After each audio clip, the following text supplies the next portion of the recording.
Hello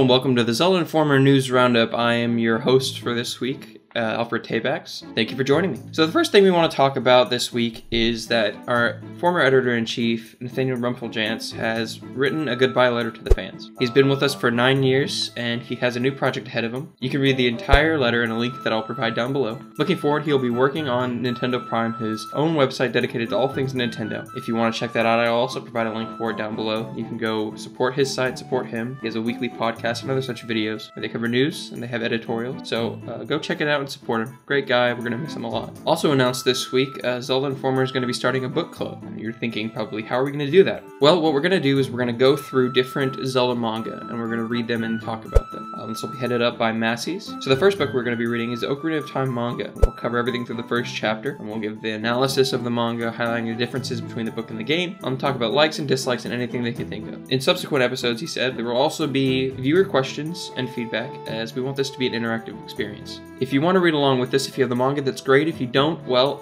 we provided some links in the article down below. You can go find these and you can buy them. I'm sure you could just find them to read online, but in case you want a physical copy, we have some links in the article. For $13.61, you can get the Legendary Edition of the Ocarina of Time manga. $5.59, you can get the Ocarina of Time Volume 1. $6.99, you get Ocarina of Time Volume 2. And for $45.71, you get the Legend of Zelda manga box. In other news this week, Genyo Takada has retired from Nintendo. He was originally hired by Gunpei Yokoi in 1971. He then went on to direct several different classics, including Punch-Out!, Pilot Wing 64, and Dr. Mario 64. He was also the brainchild behind the NES's ability to save game data, the Nintendo 64's analog stick, and the head of development on the Wii. Recently, after the passing of Iwata, he was named a Nintendo Representative Director, along with Shigeru Miyamoto. He's quite the legacy behind him, and we're a little sad to see him go, so thank you for all you've done for us, and we won't forget you. I guess the biggest news for this week for Zelda was the details for the first pack of Breath of the Wild's DLC. The website contains more in-depth information that I will also link below, but let's give a little rundown of what to expect. So the first thing we have is the Trial of the Sword. The Trial of the Sword is like the Cave of Trials. There'll be 45 floors of enemies, and you'll fight through them. The Master Sword will be glowing the entire time, bringing it up to its full power. There's the Hero's Path mode, which allows you to see where you've been for the past 200 hours of gameplay. So you could track where you've been, where you haven't been, certain areas that you might have missed things. There's the Hard mode. In Hard mode, the enemies level up. A red bokoblin will become a blue bokoblin, and so on and so forth. Also, the enemies will regain health as you fight them, so try to take them down quickly. Then there's the Travel Medallion. You can only use it once at a time, but it functions a lot like Nayru's Wind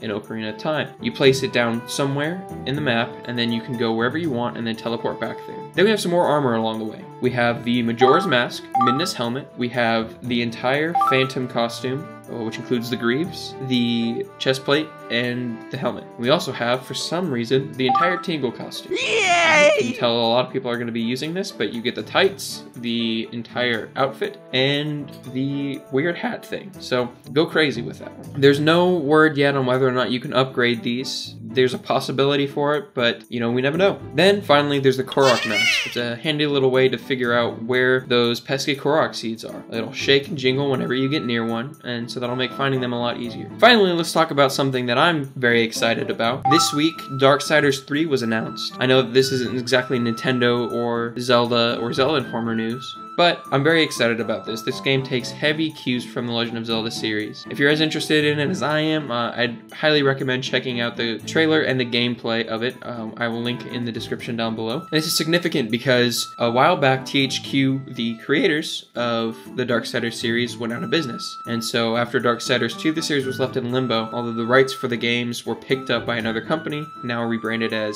THQ Nordic. So I'm very excited for this. This game looks great from the few bits of gameplay we've seen. I know that I'm already building up extremely high expectations for myself, but what else am I going to do? So thank you for joining me this week. I know the video was a little short, not a lot of information to cover, but I hope you enjoyed it. I hope you got your fix of news. So thank you, and I'll see you back here next week.